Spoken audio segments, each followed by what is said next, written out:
não só é legislador e juiz, aquele que pode salvar e fazer perecer. Tu, porém, quem és que julgas o próximo? Tiago 4:12. Tema da semana: legislador e juiz. No ar, mais um programa Lições da Bíblia. Estamos estudando o livro de Tiago. Estamos crescendo no conhecimento da palavra. Hoje nós vamos entrar no capítulo 4, a partir dos versos 11 até o verso 17. Acompanhe na sua Bíblia, mas também apresentamos para você o nosso guia de estudos. Esse é o guia que dá o norte para a gente explorar aqui o texto bíblico e descobrirmos as orientações que o Senhor tem para nós. Para você que acompanha o programa Lições da Bíblia, nós também oferecemos a revista Princípios. Conheça os planos de Deus para a sua vida, para a vida da sua família.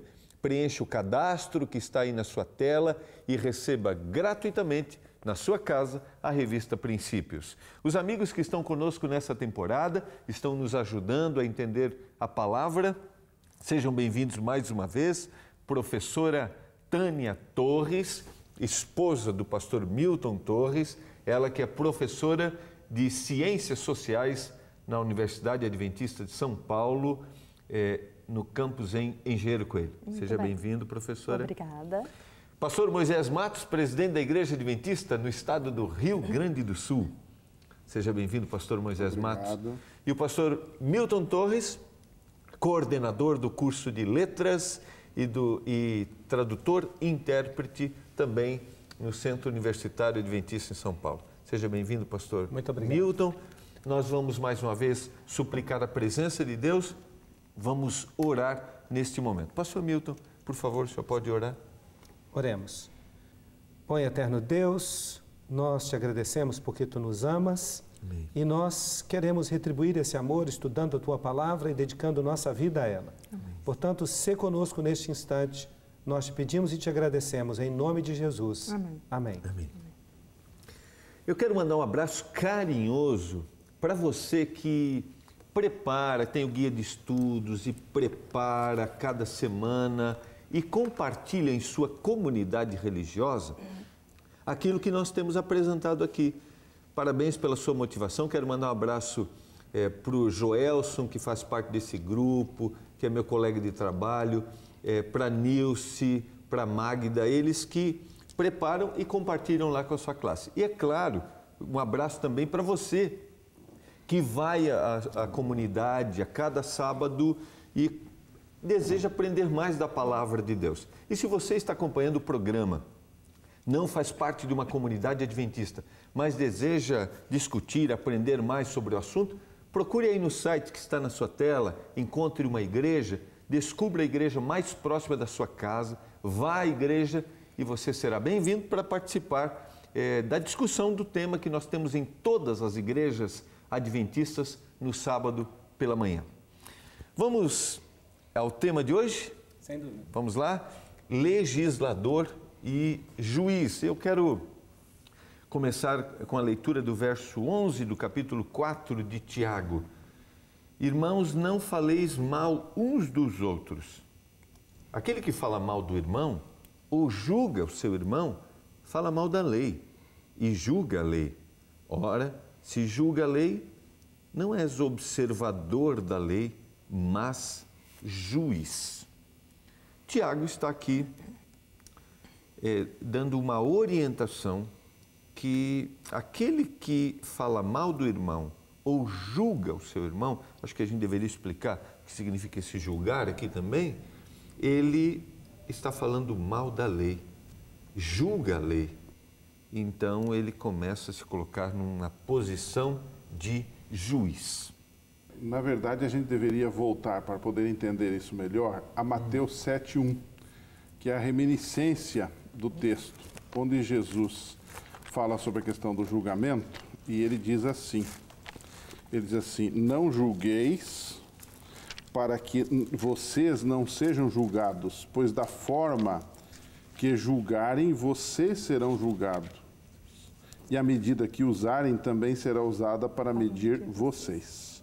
Porque se você repara no cisco que está no olho do seu irmão e não se dá conta da viga que está em seu próprio olho, como você pode dizer ao seu irmão, deixe-me tirar o cisco do seu olho, quando há uma viga no seu? Hipócrita, tire primeiro a viga do seu olho, e então você verá claramente para tirar o cisco do olho do seu irmão. Interessante isso aqui. Aqui nós temos dois princípios. O primeiro seria não julgar, ou não julgamento, o princípio do não julgamento. Porque, em primeiro lugar, julgar é brincar de Deus. Quem está julgando está usando uma prerrogativa que é apenas divina. Tanto é que em João 5:22, a Bíblia diz que o Pai a ninguém julga, não porque ele não seja o juiz, a ninguém julga e ele delega isto para quem? Para o Filho, para Jesus Cristo. Então, não está em mim e em nenhum outro ser humano a capacidade, a prerrogativa para julgar. Então, o primeiro princípio que vem daqui e que Tiago apenas repete é o princípio do não julgamento, sendo que julgar é brincar de Deus. Segundo lugar, julgar é ser rigoroso com os outros e condescendente conosco mesmos. Ou seja, eu sou muito duro com os outros e não sou, digamos, justo comigo mesmo. Vamos e aí você tem um problema. Frase. Só quero sublinhar a frase para você continuar com o raciocínio. Julgar é ser rigoroso com os outros e condescendente consigo mesmo. Ou seja, eu posso ser muito duro com outra pessoa e ser muito bonzinho com os meus defeitos. E aí é nesse sentido que eu não posso julgar. Porque Deus consegue julgar com justiça e com misericórdia. As duas coisas se unem nele. Humanamente é impossível fazer isto. Você entendeu? Sim. Tá? E um segundo princípio que vem aí é o que nós chamaríamos do princípio da autocorreção. O primeiro é não julgamento. O segundo, que advém dele, o que surge dele, é o princípio da autocorreção. Lembra ali que Jesus disse? Você não fique olhando a trave, o cisco no olho do teu... Ele tem um cisco e você tem uma trave. Você tem algo bem maior. E você não fica olhando para isso. Então, o que isso nos motiva? A nos autocorrigirmos. Enquanto ficamos olhando para os outros, esquecemos de nós mesmos. Agora, quando olhamos para nós mesmos, esquecemos dos defeitos dos outros, ok?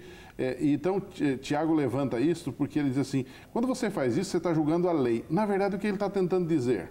Essa é a minha ideia sobre o texto. Ele está tentando dizer o seguinte, a lei é um reflexo do caráter de Deus. Então, quando você está julgando o teu irmão, você também está julgando o quê? Uma prerrogativa que é só de Deus. Só Deus pode fazer isso. Então, quando você está julgando, você está se fazendo Deus. Esse papel. Tá? De alguma forma, quando você julga o seu irmão, você é um anticristo. O que quer dizer a palavra anticristo? Anti quer dizer contra, mas também quer dizer no lugar de. Então, eu estou me colocando numa posição que não é minha. Por isso ele diz que isso é tão grave, tão pecaminoso. Mas aí, pastor, tem uma deixa, claro. Nosso telespectador deve estar preocupado. Mas então quer dizer que eu não posso falar nada? Eu posso comprar um carro velho de qualquer vendedor e não posso criticar o carro dele, não posso achar que ele está tentando me ludibriar, me enganar, alguma coisa assim. Uma moça pode se casar com qualquer tipo de indivíduo sem fazer nenhuma investigação. Um indivíduo pode se casar com uma moça sem fazer nenhuma investigação. Será que isso é julgar? Aí que nós temos que discutir. Eu creio que seria apropriado mais adiante, isso. Mas só para deixar mas está aqui nesse mesmo... Está nesse contexto aqui. Isso, né? exatamente. Então, o primeiro princípio aqui é do não julgamento. O segundo princípio é o princípio da autocorreção. Não é? E eu repito, quando eu julgo, estou julgando a lei. Julgando a lei, o que é a lei?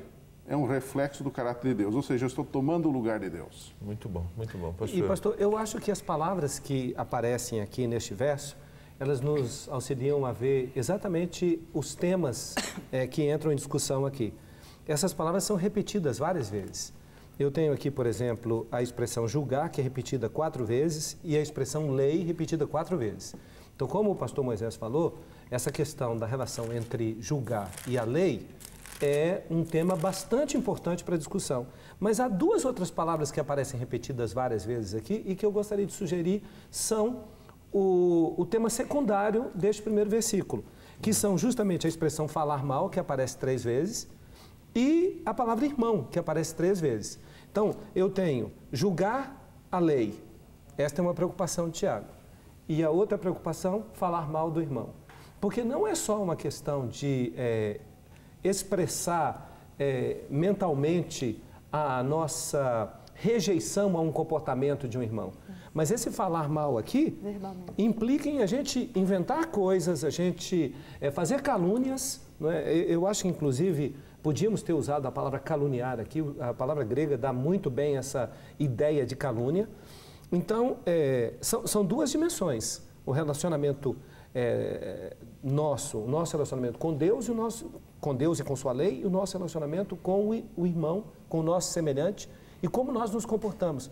Porque é tão fácil, hoje em dia, a gente sentir inveja, a gente sentir despeito, a gente ficar infeliz diante da felicidade do outro, quando, se somos uma família dos filhos de Deus, nós devíamos estar felizes quando vemos alguém do nosso grupo ou alguém da nossa fé se destacando por alguma razão. E, em vez disso, muitas vezes nós caluniamos, nós inventamos coisas. Então, há uma repreensão muito forte aqui a essa questão de nós sugerirmos fatos que, em última instância, não ocorrem mesmo. Eu acho, pastor, que talvez esse seja o maior problema ainda hoje. Porque quando alguém fala de você e fala mal, mas você de fato está errado, é um problema. Mas você se conforma. O problema é quando as pessoas criam uma tese sobre você, quando elas criam uma ideia sobre você e elas colam uma etiqueta em você dizendo Gilmar é assim. Não é? É o estigma. Pastor, estigma. Você me mostrou uma citação Isso que eu estava pensando. quando a gente estava conversando.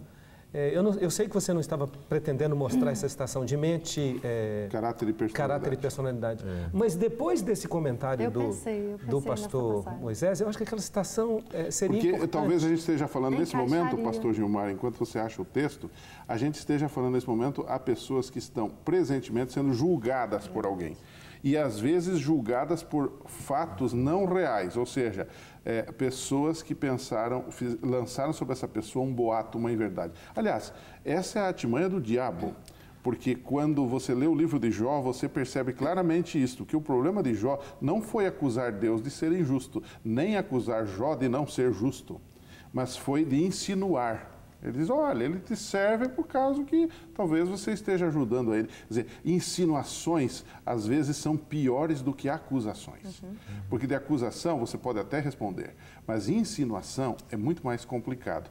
Então, talvez, nesse momento, alguém esteja passando por isso e há uma passagem bastante esclarecedora e consoladora que você leu em off para a gente queria que você repartisse. Pastor, eu vou pegar o texto na íntegra e depois do intervalo eu vou trazer o texto. Eu acho que vai ajudar muita gente. É um texto extremamente reflexivo, é muito interessante para a gente. Mas eu queria aproveitar, só ampliar um pouquinho aqui. O senhor acabou citando, pastor Moisés, sobre a necessidade do discernimento, que é um outro aspecto aqui. Eu queria que a gente explorasse um pouquinho aqui. Eu não vou julgar, mas eu tenho que ter discernimento. Aliás, este é um dos dons do Espírito Santo.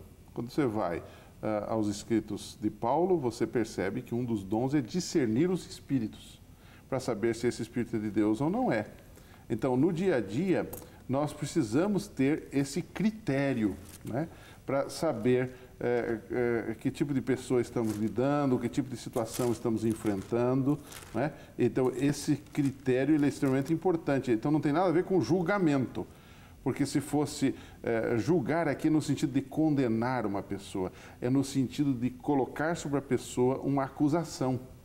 Esse é o sentido. Mas não é o sentido de, por exemplo, ir comprar um carro usado e não saber que o camarada está te vendendo um carro estourado e dizendo que é o melhor carro do mundo. Não é esse o sentido. O senhor me permita ler um texto que está no Guia de Estudos que vai ajudar a gente a entender um pouquinho. Eu queria que você comentasse daí, porque a professora Tânia, também o pastor Milton, só para que é o texto de 1 Coríntios, capítulo 6, versos 1 a 5. 1 Coríntios 6, 1 a 5. Aventura-se algum de vós, tendo questão contra outro, a submetê-lo a juízo perante injustos e não perante os santos? Ou não sabeis que os santos hão de julgar o mundo? Ora, se o mundo deve ser julgado por vós, sois acaso indignos de julgar as coisas mínimas. Vou até o 5, né? Não sabeis que havemos de julgar os próprios anjos? Quanto mais as coisas desta vida. Entretanto, vós, quando tendes a julgar negócios terrenos, constituís um tribunal daqueles que não têm nenhuma aceitação na igreja. Para vergonha vô-lo digo. Não há porventura nem ao menos um sábio entre vós que possa julgar no meio da irmandade? Aqui nós temos uma chamada de uma Paulo, chamada né? de julgar. De Esse seria o julgar, discernir. exatamente. Esse seria o sentido de discernir. Exatamente. De separar as coisas. Né? Aí existem outras referências. A gente tem a necessidade, pastor, muitas vezes de administrar esses conflitos que existem em comunidades. Claro. E esse é o discernimento aqui. Alguém que faça esse Meio de campo. esse meio de campo. Essa pessoa que Pastor, tenha... o texto de 1 Coríntios que você mostrou me fez refletir um pouco sobre a passagem aqui de Tiago. No verso de Tiago, como eu disse antes, a palavra julgar aparece várias vezes. É o verbo crino, um verbo bastante comum que tem o sentido exato de julgar. O pastor Moisés, enquanto falava, mencionou a questão de ter critérios. É interessante que na passagem de 1 Coríntios, embora o verbo julgar apareça algumas vezes, mas a palavra que mais aparece aqui com o sentido de julgar é justamente a palavra critério. Criterion. Que é um termo relacionado à palavra julgar. Né? Crino é o verbo e criterion é o substantivo ou o adjetivo, dependendo da situação. Então, a gente percebe que nós estamos falando, de fato, de duas dimensões. Uma dimensão é aquele juízo negativo que nós impomos sobre o nosso semelhante. Acusador. Uma acusação, uma insinuação, como o pastor Moisés falou. E outra situação é a situação de nós, no nosso relacionamento, usarmos critérios que nos auxiliem a tomar decisões corretas. Porque, por exemplo, nós nem sempre podemos confiar em todas as pessoas que se aproximam de nós. Um casal, por exemplo, não deve revelar suas dificuldades conjugais para a primeira pessoa que encontra na rua. A gente tem que ter critério, a gente tem que ter essa capacidade de discernir em quem confiar, a quem dizer aquilo.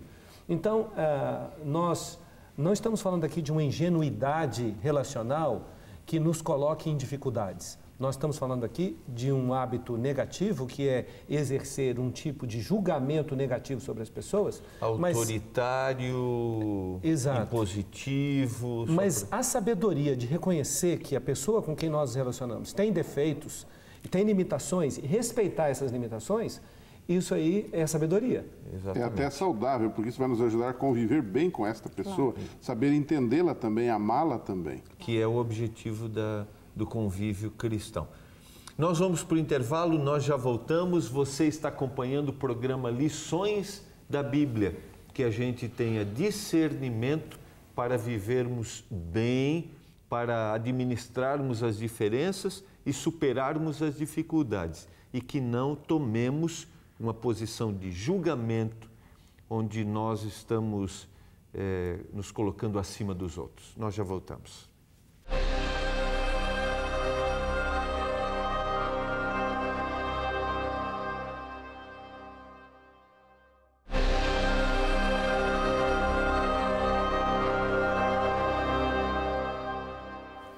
Estamos voltando, você está acompanhando o programa Lições da Bíblia. Hoje estamos estudando sobre a importância de considerarmos e termos discernimento espiritual para termos um melhor relacionamento e não termos uma posição de juízes, julgadores. Pastor, aquele texto que o senhor havia me pedido, está aí a referência. Queria que o senhor lesse, aqui na minha mão, que está num livro famoso chamado Mente, Caráter e Personalidade, volume 2, página 59. Por favor. Diz assim: podemos esperar que circulem relatos falsos a nosso respeito. Mas se seguirmos um procedimento reto, se nos mantivermos indiferentes a estas coisas, outros também assim ficarão. Deixemos com Deus o cuidado de nossa reputação. A calúnia pode arrefecer nossa maneira de viver. Não arrefece mediante palavras indignadas. Que nossa grande ansiedade seja no sentido de agir no temor de Deus e mostrar por nossa conduta que essas acusações são falsas. É um texto muito interessante. realmente... Pastor, eu pedi que você lesse isso, porque, e acabou sendo o pastor Moisés que leu, mas o pedido foi porque eu imagino que a ordem aqui é que nós não julguemos o próximo e que não inventemos calúnias contra o próximo. Mas imagine um membro numa igreja que se sente, por alguma razão, caluniado por outro membro da igreja. Porque nós estamos sujeitos a essas coisas. Em todo relacionamento é possível sermos mal compreendidos. Então, eu fico imaginando este membro lá na igreja, esta pessoa lá na igreja que está ferida, magoada, e ela fica preocupada porque a reputação dela foi arranhada. Eu acredito que esta passagem do Mente, Caráter e Personalidade nos ajuda a entender que nós não precisamos sair em nossa própria defesa. Que, inclusive, a melhor política é até a gente não se indignar, não expressar a nossa indignação assim de modo imediato. A gente deixe que Deus, que é o juiz de todas as coisas, Ele vai arrumar essas coisas para a gente. Então, é mais importante a gente continuar demonstrando o nosso equilíbrio, a nossa convicção de que estamos com Deus e entregar nas mãos dele essa situação.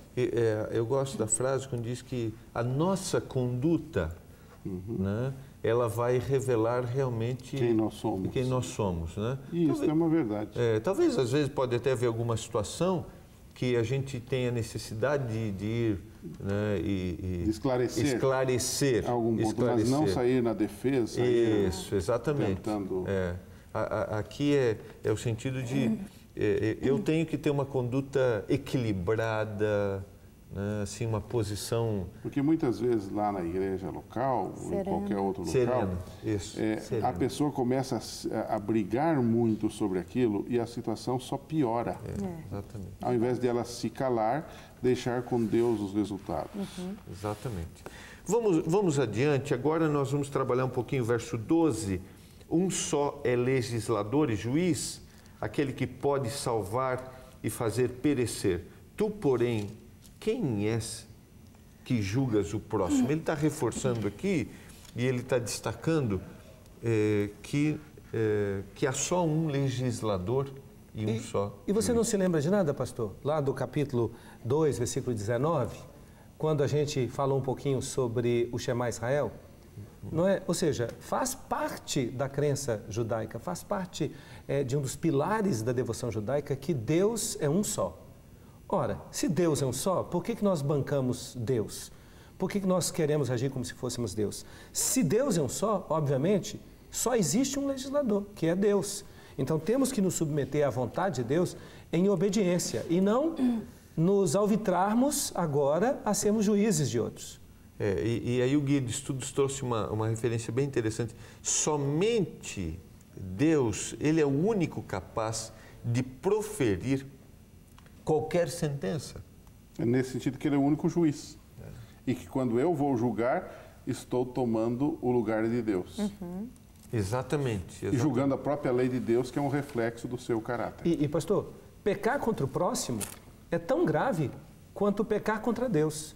Eu acho que esta passagem deixa isso claro. Que o homem é feito à imagem de Deus. O homem é feito à imagem de Deus. Então, às vezes a gente pensa que a nossa preocupação é em proteger a Deus, mas quando nós fazemos qualquer coisa que vai contra o nosso próximo, nós estamos automaticamente indo contra Deus.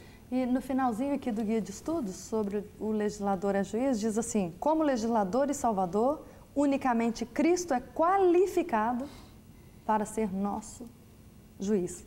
Só Cristo é qualificado para ser o nosso legislador. Como legislador e salvador. Unicamente Cristo é qualificado para ser nosso.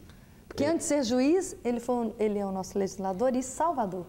Ou seja, somente quem deu a lei, quem inventou a lei, quem escreveu a lei, quem cumpriu a lei, e quem pagou a penalidade da lei foi ele também. Então, ele é o único. Por todos os méritos. Ele é o único. Muito bom. Eu quero agora ampliar um pouquinho, verso 13. Atendei agora, do capítulo 4 de Tiago, que nós estamos, atendei agora vós que dizeis, hoje ou amanhã iremos para a cidade tal, e lá passaremos um ano e negociaremos e teremos lucros.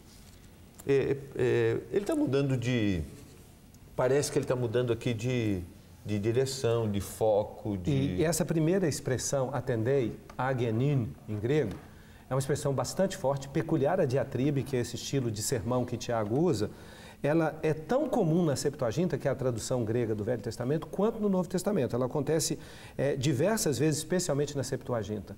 E era como se o apóstolo Tiago estivesse dizendo o seguinte: agora, prestem atenção no que eu vou dizer. Então é uma chamada forte, ele começa com uma chamada forte. Ele está deixando claro agora que o tema que ele vai tratar é de muita importância para ele. Talvez ele não esteja mudando exatamente de assunto. Eu estava pensando mas ele nisso está aqui. reforçando o assunto de uma forma diferente, com uma ilustração diferente. Porque ele está falando da julgador, sentença. quem é juiz, quem julga o seu irmão, é autossuficiente, incorre nesse erro. E ele aqui está falando agora de pessoas que são também autossuficientes. Agora ele deixa um pouco de lado essa questão do juízo, de julgar, e ele vai para as questões da vida, onde ele faz comparações de pessoas que acham que elas podem ir para onde elas quiserem, elas têm que fazer planos para o futuro, sem colocar Deus no centro. Então são autossuficientes. E pastor, veja essa situação, ele diz aqui hoje ou amanhã. Quem de nós hoje pode fazer planos dessa forma? Não é? Hoje em dia nós vivemos numa vida que é tão corrida que a gente tem que fazer um planejamento exato do que a gente vai fazer. Então, a meu ver, essa expressão indica que essas pessoas estavam imaginando que elas eram senhoras do tempo, que o tempo estava à disposição delas, estava na mão delas. E isso não é verdade, porque de vez em quando a gente recebe uma ligação telefônica, não é? E eu me lembro do dia que eu recebi uma ligação telefônica me dizendo que a minha mãe estava com leucemia. Um dia muito triste na minha vida. Ou seja, uma ligação telefônica e todos os seus planos mudam. Todos os seus planos são alterados. E essa pessoa hipotética aqui da qual o Tiago fala, não é? Ele pensa que ele é o Senhor do tempo, mas nós não somos senhores do tempo. E será que não é por isso que a Bíblia diz que basta a cada dia o seu próprio mal? Não é? E o dia de amanhã também não nos pertence. E outra coisa interessante, que Jesus, o verbo que se fez carne e viveu entre nós, ele não fez plano. Ele deixava que o plano do Pai se desenrolasse na vida dele. O único plano dele era cumprir a vontade do Pai. Cumprir a vontade do Pai. Isso não quer dizer que eu não venha fazer algum tipo de planejamento para a vida. Ok? Mas o problema aqui está em não colocar Deus no centro desse planejamento e não submeter-me à vontade de Deus e permitir que Ele me guie. Jesus também, embora Ele não fosse uma pessoa, digamos assim, que tivesse um planejamento, mas há alguns indícios de que Ele cumpria uma sequência. Você toma, por exemplo, o Evangelho de Lucas. O Evangelho de Lucas é planejamento. Jerusalém sai da Judéia, da Galileia e vai para Jerusalém, ou seja, da periferia para o centro. Então, ele tem uma sequência, ele tem um planejamento, ele tem um itinerário que ele vai naturalmente cumprir. O grande problema é que Jesus sempre condenou, ele disse, basta cada dia o seu mal, ele estava condenando o quê? Ele estava condenando, não é você ocupar-se com o dia de amanhã, mas você preocupar-se, ficar nervoso, agitado com o dia de amanhã e esquecendo de Deus. Porque as coisas passam, é o que o Tiago está dizendo aqui, as coisas passam, é como uma neblina que logo tem... Porque você tocou no aspecto importante, é a questão da prioridade. Exatamente, quem é o primeiro? Isso, de construir a vida... com ou sem a presença de Deus. Sem a orientação de Deus ou com a orientação de Deus. A professora vai fazer uma observação? Com respeito, igual o pastor Moisés falou que não quer dizer que nós não devemos fazer planos ou não. Provérbios 16:1, o coração do homem pode fazer planos, mas a resposta certa vem de Deus. Então, ou seja, aqui a gente pode e deve fazer planos, mas é Deus quem vai dizer. Eu queria aproveitar, abrir uma pequena janela na sua observação, pastor. Talvez alguém, neste momento, se identifique. Talvez tenha recebido uma ligação. Hoje, ontem, essa semana, esse mês.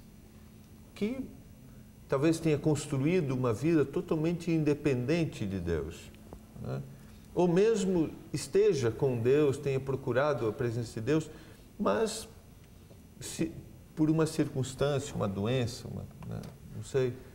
talvez tenha tenha que mudar os seus objetivos. A certeza de que Deus está com ele, de que Deus o acompanha. Que ele o ama. Exatamente, e que ele cuida. Estará do seu lado, né? Talvez o grande apelo aqui é não construir um futuro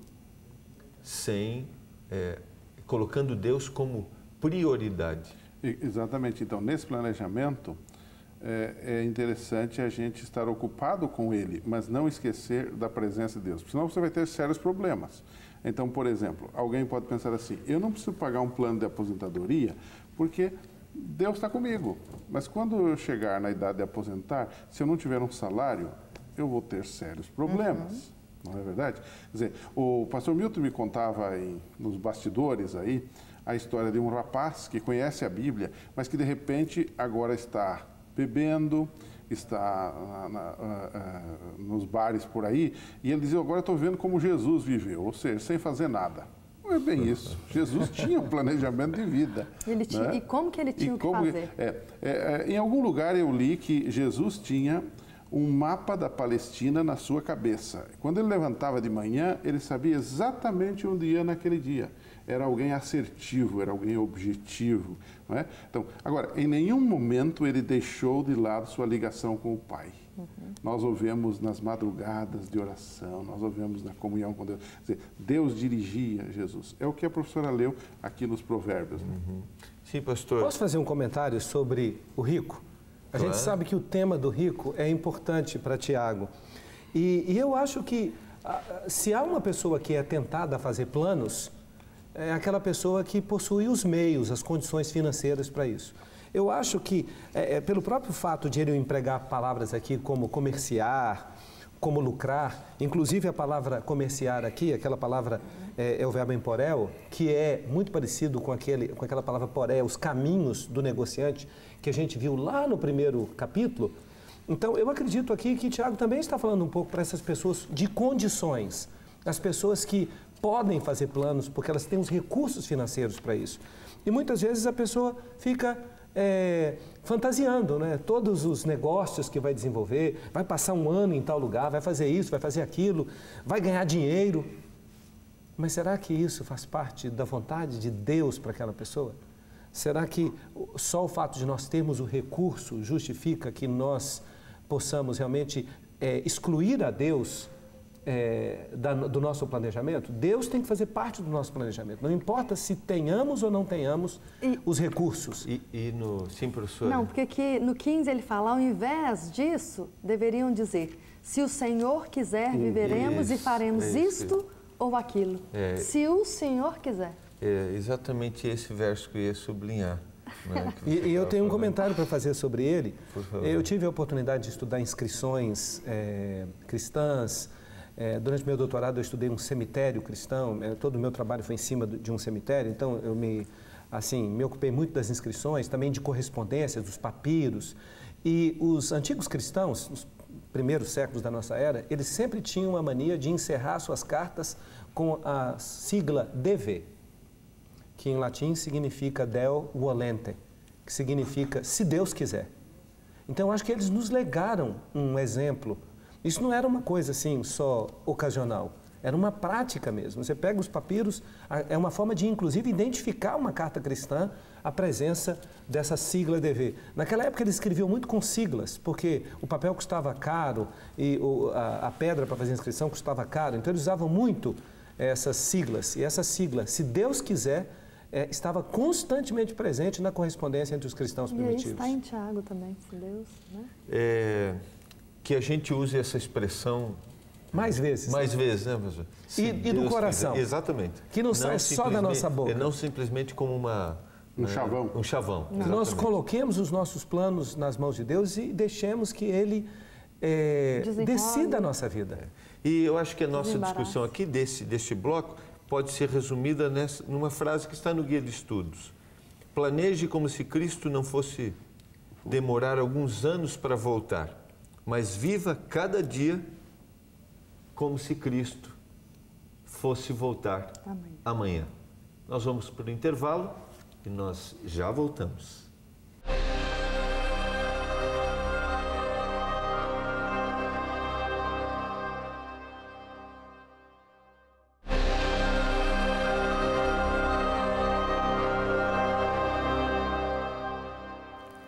Estamos voltando para o nosso último momento do programa de hoje, no Lições da Bíblia.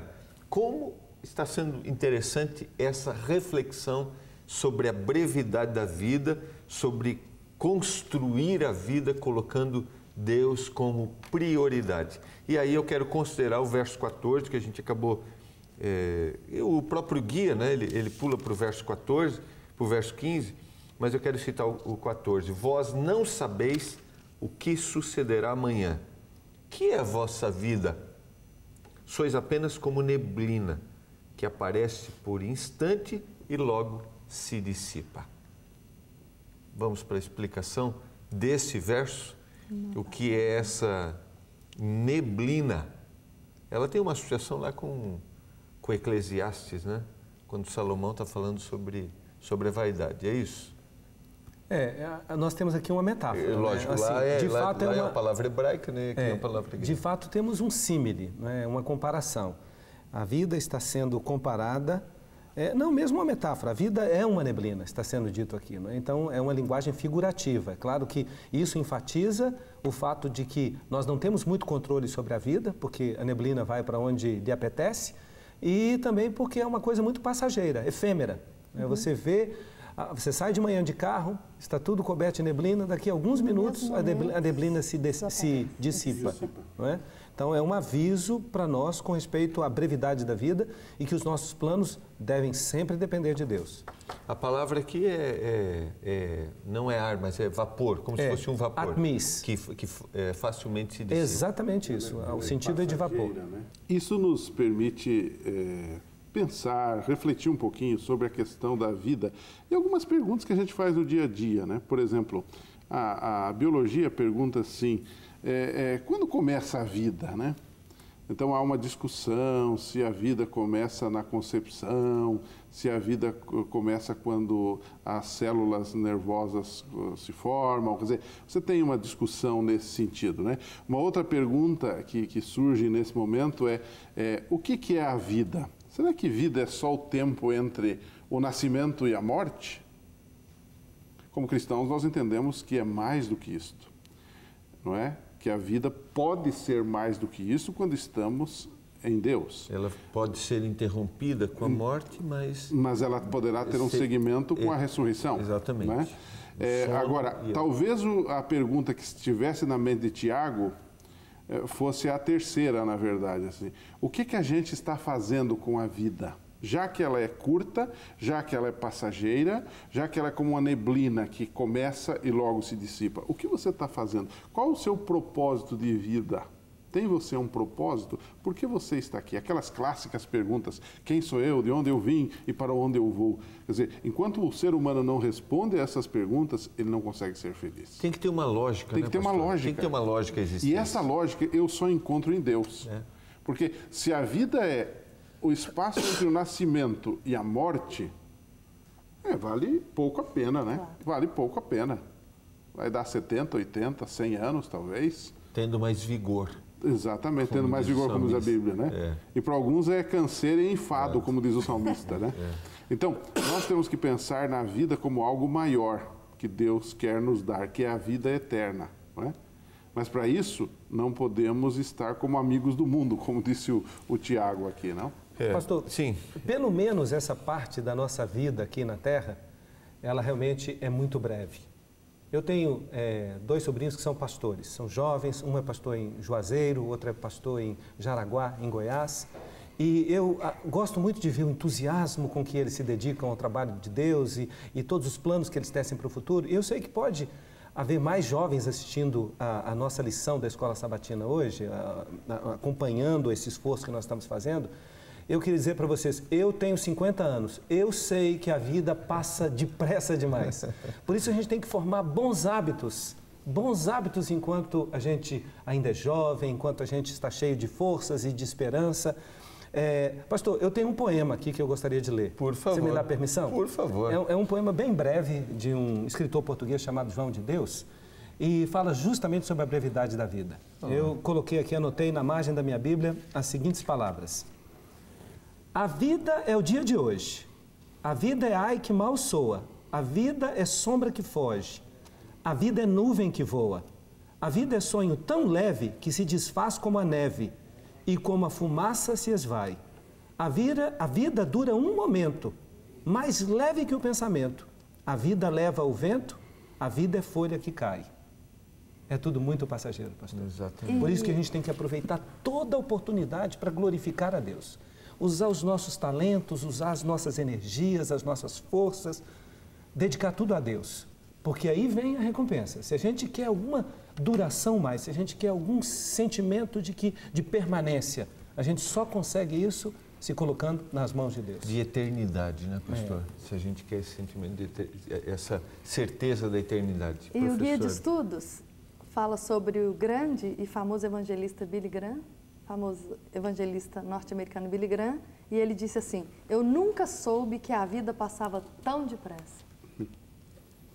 E quanto mais o tempo vai passando, mais nós vamos tendo essa sensação, essa sensação e essa percepção, né?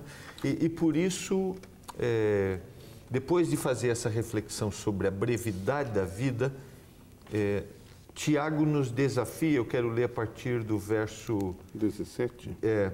16 e 17. Agora, entretanto, vós jactais das vossas arrogantes pretensões. Toda jactância semelhante a essa é maligna. Portanto, aquele que sabe que deve fazer o bem e não faz, nisso está pecando. Então, num outro programa eu ressaltei esse aspecto, que na verdade pecado não é só o que nós fazemos, pecado é aquilo que nós deixamos de fazer e que é correto. Se eu sei que devo fazer o bem e não faço, estou também pecando. Sempre a tentativa reducionista, ou seja, pecado é um ato cometido. Pecado pode ser um ato não cometido. Eu posso pecar por omissão. Então, o texto aqui corrobora, confirma esta ideia de que não devemos nos vangloriar, ter autossuficiência, mas que devemos prosseguir fazendo aquilo que Deus pediu que fizéssemos. Essa jactância aqui é arrogância. Arrogância, autossuficiência. A palavra grega é alazoneia, um termo que eu gosto muito de estudar. Eu estou fazendo outro doutorado na USP e o meu tema é justamente alazoneia, inspirado nesta passagem, né, que é muito mais do que simplesmente arrogância. É você querer ser o que você não é, você fingir ser aquilo que você não é, você aspirar, não no sentido positivo, mas você tentar enganar as pessoas dizendo que é mais do que de fato é. Em vários lugares da Bíblia, isso é extremamente reflexivo. Essa palavra é traduzida como soberba. Então, em vários lugares, esse é o mal da sociedade consumista, né? Você faz de tudo, aparenta de tudo para agradar pessoas que você nem conhece. Para agradar os outros, para parecer diante dos outros que você tem o melhor carro, a melhor casa, isso e aquilo, e a pessoa se mata de trabalhar, às vezes perde a própria família, gasta o que não tem, compra o que não precisa, para satisfazer necessidades imaginárias. E mostrar o que não é, né? Você traduziu aí como vãs pretensões, foi isso? A sua versão disse isso? Isso, arrogantes pretensões. Arrogantes pretensões, é isso que ela desoneia, essa soberba da vida. O senhor tem uma reflexão interessante sobre a questão dessa autossuficiência. Eu acho que autossuficiência é o tema que engloba tudo o que nós falamos aqui hoje. O título da lição, qual é o título da lição hoje? Saber fazer o bem. Legislador e juiz. Legislador e juiz, tá certo? Legislador e juiz. A gente tem aqui aquilo que Deus oferece, aquilo que Ele quer e aquilo que eu acho que eu posso, pois é. Aquilo que eu quero. Então, esse é o título. E eu acho que o termo, o conceito que une tudo que nós discutimos aqui é justamente a autossuficiência. Eu cheguei a fazer um pequeno resumo que eu posso ler aqui, mostrando a autossuficiência em cada um dos versos que nós analisamos no estudo de hoje. Então, no versículo 13, nós aprendemos que autossuficiência é planejar sem Deus. No versículo 14, aprendemos que autossuficiência é não reconhecer as incertezas da vida, a brevidade da vida. No versículo 15, aprendemos que autossuficiência é não buscar a vontade de Deus. No versículo 16, aprendemos que autossuficiência é essa jactância arrogante, essa busca da soberba, não é? E, finalmente, no versículo 17, que eu acho que a gente não leu ainda, não é? Sim. Se eu não estou enganado. Sim. No versículo 17, nós aprendemos o que eu considerei agora. Pode terminar, pastor. Que a autossuficiência é pecado. Ou seja, temos que ficar longe dela. O que nós temos que aprender é a depender de Deus, não a depender de nós mesmos. Então, vamos assim, professora. Provérbios 21, 30 diz assim, eu acho, resumindo tudo que a gente falou, não há sabedoria alguma, nem discernimento algum, nem plano algum que possa opor-se ao Senhor. Muito bom, muito bom. Pastor Milton, eu queria só voltar aqui no seu... O senhor fez aqui uma lista, eu até estava tentando anotar. Qual que é a reflexão? É a autossuficiência... como tema dessa passagem que nós estudamos. Dos 13 ao 17. É verdade que legislador e juiz é o título da lição. Isso. Mas o conceito que une tudo que a gente falou sobre legislador e juiz é o conceito da autossuficiência. Okay. Esse é o medo de Tiago, que nós possamos ser autossuficientes. Então, seria mais ou menos o seguinte... Vamos lá. Verso 13. Exatamente. Autossuficiência é planejar sem Deus. Aqui, hoje diremos, hoje ou amanhã iremos para a cidade tal, lá passaremos o ano e negociaremos. E não incluir Deus. Não incluir Deus. Nos planos. O versículo 14. Autossuficiência é não reconhecer as incertezas da vida. Sois apenas como neblina. Exatamente. Que aparece por um instante e logo... O que é a vossa vida, né? Aqui. Versículo 15. Autossuficiência é não buscar a vontade de Deus. Se o Senhor quiser, não só veremos, como também faremos isto ou aquilo. Temos que buscar a vontade de Deus para a nossa vida. Okay. O versículo 16. Autossuficiência é jactar-se. Por causa da soberba, das pretensões, das arrogâncias vãs. Vós jactais das vossas arrogantes pretensões. Ok. E o versículo 17, autossuficiência é pecado. Que foi o que o pastor citou, até o guia de estudos apresentou, né? Que há duas definições de pecado, que duas formas, define o pecado de duas formas: fazer o mal e não fazer o bem. E aqui, como um indivíduo que tem uma postura autossuficiente, ele deixa de fazer, ele simplesmente escolhe o que ele quer fazer, e não o que Deus quer que ele faça. Exatamente. Pastor, o senhor tem... Pastor, talvez, já que nós estamos fazendo um trabalho aqui de resumo, e o pastor Milton colocou muito bem a questão da palavra-chave, que seria autossuficiência, contra o legislador e juiz, que é Deus, né? O título da nosso guia de estudos traz legislador e juiz, que essa é uma função só de Deus, e o autossuficiente está tentando se contrapor a Deus pela sua vida e pelos seus atos e pelas suas palavras. Eu voltaria aqui àquele aspecto que discutimos no primeiro bloco, só para sublinhar, para remarcar, lendo dois textos bíblicos que mostram que há uma diferença entre julgar e discernir. Quer dizer o seguinte: julgar é uma coisa, eu condenar uma pessoa. Agora, eu posso discernir e saber trabalhar até com uma pessoa, discernindo seus atos e não aceitando todos esses atos também, né?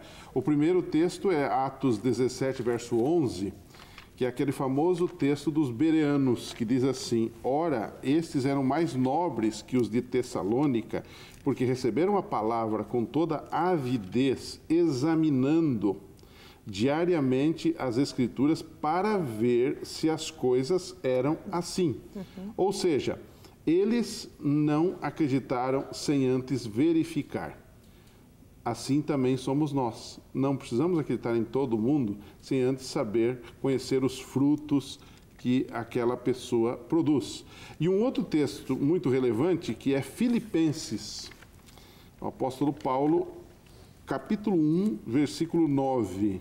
Ele faz uma oração em prol dos seus irmãos, e ele diz assim: esta é a minha oração, que o amor de vocês aumente cada vez mais em conhecimento. E aqui na minha tradução, na Nova Versão Internacional, diz: e em toda a percepção. que é percepção? É ter a capacidade de discernir entre o que é certo, o que é errado, o que é bom, o que é ruim. Então não é problema de juízo, você tem que saber discernir.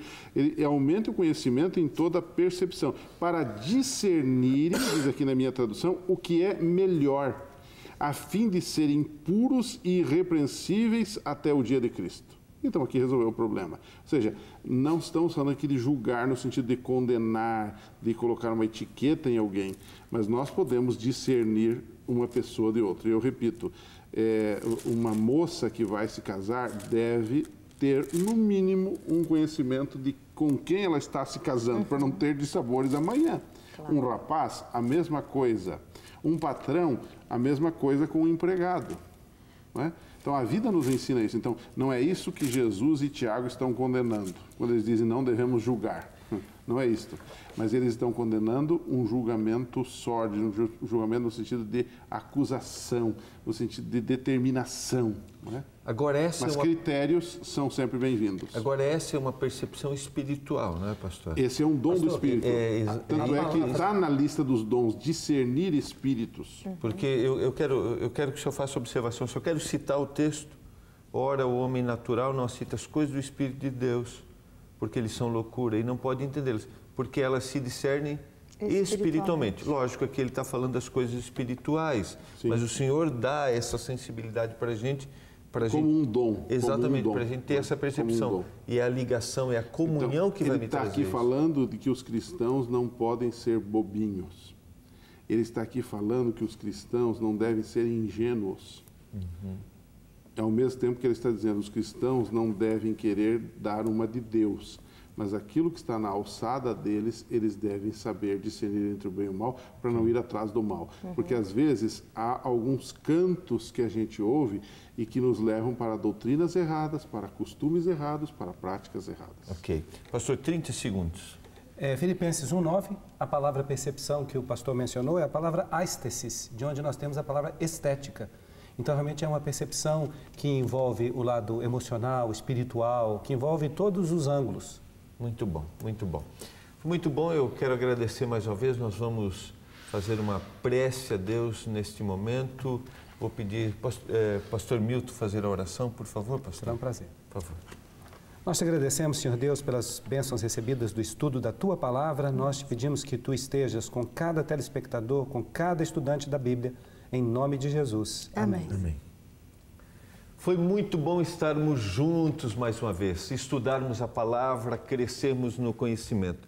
E não esqueça as palavras de Jesus, que o Espírito Santo ilumine sua mente para isso, e conhecereis a verdade, e a verdade vos libertará.